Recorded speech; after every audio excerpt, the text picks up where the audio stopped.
In this video, I want to talk about a process called linearization. Uh, Many times when we are trying to model physical systems, the systems that we are trying to model are non-linear. And if they are non-linear, it's very, very difficult to analyze them mathematically. So what we try to do is we try to approximate this non-linear physical system by a linear equation. Okay, so let me give you an example. So think of the spring here.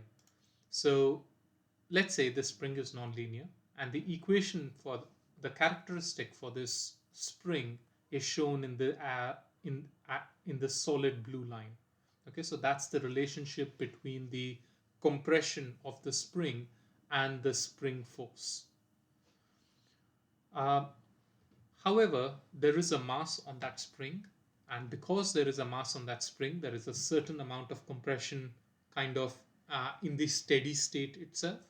And let's say that is y naught. So you start off with that compression, and you apply a little bit of force to the mass so that the mass starts to oscillate about that value. Now, if the oscillations are very small, you can see that the spring characteristic can actually be modeled by this straight line. So you don't really need the entire nonlinear equation, but you can just model it as a straight line around this equilibrium point. And that would save you a lot of effort in um, in writing the mathematical model and analyzing the mathematical models that you're writing for physical system. Uh, Take another example.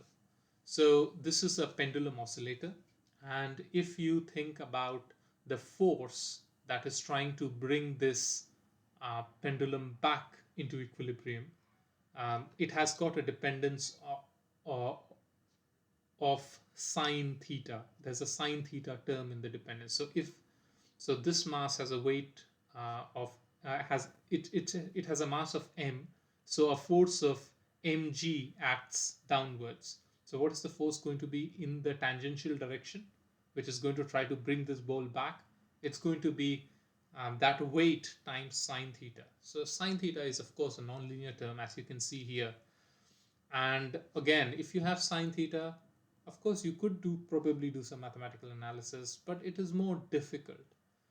Now, for very, very small thetas, you can see here that sine theta is basically a straight line, right? So what we can do is, instead of writing sine theta there, for very small values, if the oscillations are very, very small, we can replace the sine theta term with theta.